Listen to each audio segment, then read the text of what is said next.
Hey everyone, Doug Curtin here, Director of Content at Platform.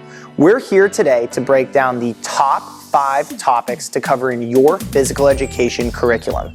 These 5 topics not only align to state and national standards, they're also surefire ways to engage and motivate your students in physical education on a daily basis.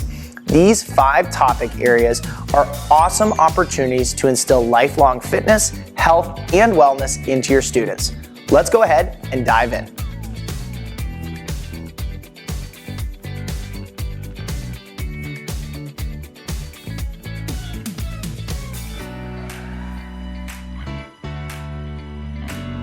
Before we get started with our list, let's all start out on the same page.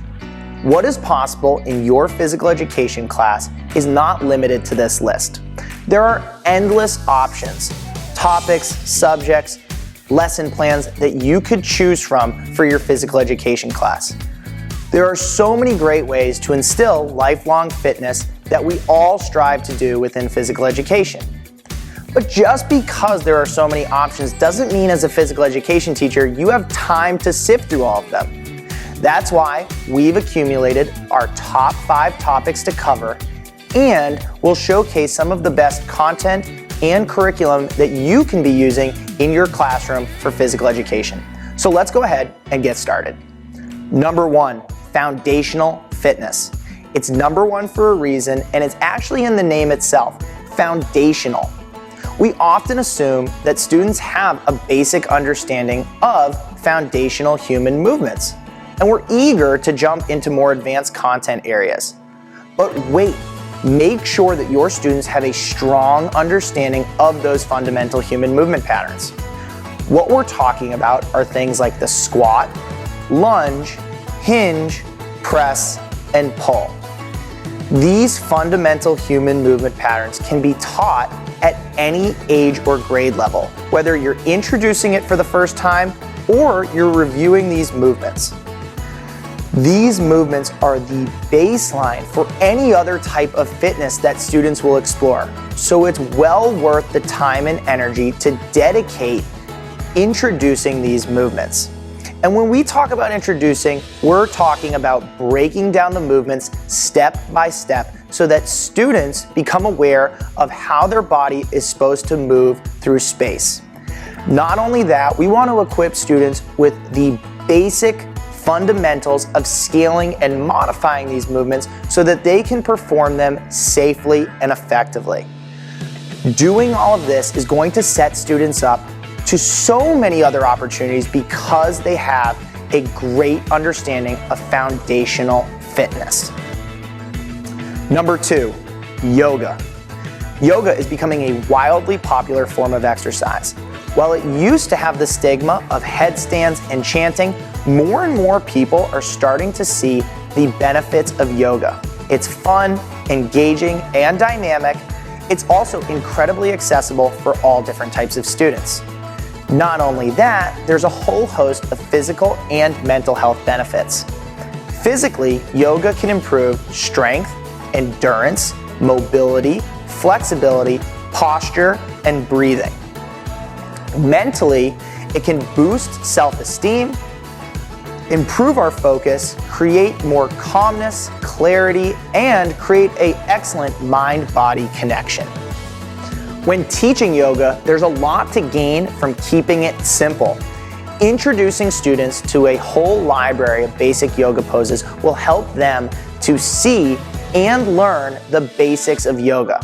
From there, after teaching these fundamental and foundational yoga poses, you can start to work these poses into more advanced yoga flows that resemble a traditional yoga class.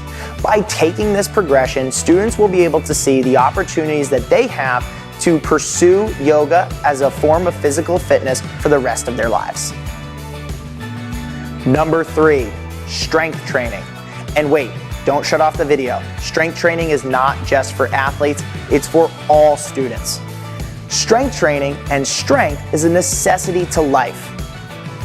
Strength training can also increase bone density, it can increase caloric expenditure, it can prevent structural ailments, maybe like back pain or knee pain, and it can also stave off chronic disease.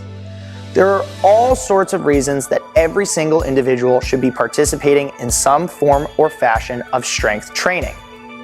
When it comes to introducing strength training to your students, understand that your students might be intimidated by barbells.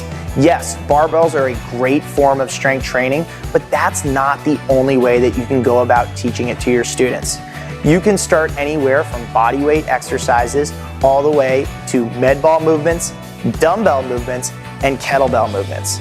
Hopefully, you'll get to a barbell, but be sure to meet your students where they are at when it comes to introducing strength training. By doing so, you're opening up the door for students to pursue lifelong fitness. They'll be able to walk into any local gym and have the confidence that they can execute a safe and effective workout. Don't avoid strength training for any of your students in physical education. Number 4, dance fitness. Every single student should have the opportunity to learn how to dance in a safe and welcoming environment. Most students will not get that opportunity unless it's in physical education class. Dance fitness is a wonderful opportunity to help students learn some basic components of dance, rhythm, and movement, all to the beat of some music. When we talk about introducing dance fitness, what we're talking about is a fun form of dance and exercise. There are a lot of great ways to learn how to dance and a lot of great dance styles, but a lot of them can be intimidating, if not frustrating, to try to learn. Dance fitness is basic and simple in nature. The choreography and the actual movement and exercise is repetitive and fun without getting boring. So, dance fitness is a wonderful opportunity to incorporate dance into class.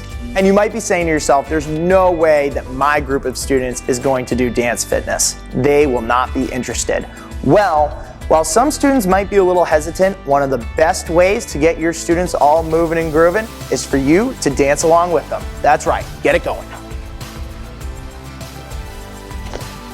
Number 5, mindfulness. We often in physical education focus in on physical activity and our physical well-being, and that's great.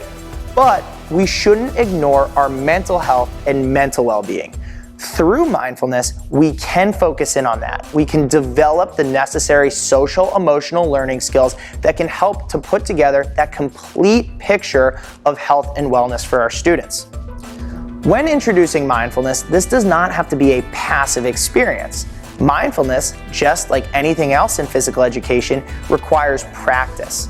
Through mindfulness practice, students are able to learn and develop a whole host of different skills that will promote focus, attention, clarity, and peace of mind. And while you might not be sure about incorporating mindfulness into your curriculum, I encourage you to give it a try. Physical education is one of the only subjects that has social emotional learning built into its standards. Take mindfulness as an opportunity to address a much needed standard and a much needed topic for our students. Now that we've gone over the top 5 topics to cover in your physical education curriculum this year, let's wrap up. Chances are you're probably already covering a lot of these topics in your classroom already. But for the topic or topics you're not currently covering, there are a lot of different ways you can start to think about incorporating them into class. Sure, you could do a unit or an entire semester on most of these materials, but you don't have to. Start small. Maybe you take 5 minutes at the beginning of each class to do a little bit of mindfulness, or you review a foundational movement before jumping into the main activity or game of the day. Potentially, you could just do a fun Friday and introduce dance fitness on Fridays to wrap up the week. So with that, we'll go ahead and wrap up, and we hope that you will give some of these different types of topics a try in your classroom. You're sure to inspire student confidence and motivation if you incorporate these 5 topics into your curriculum. Have fun. Hey everybody, Doug Curtin here. If you liked today's video, click on this playlist to check out tons of sample content that teachers use in the classroom every single day. There's all sorts of lesson plans and different materials that we think you'll really like. And if you want to talk to somebody at Platform, we're here to help. Click on this link down below. Platform is the leader in educational fitness and is proud to partner with over 1,500 schools across the country. So reach out to us and we'd be more than happy to talk to you. Thanks and have a great day.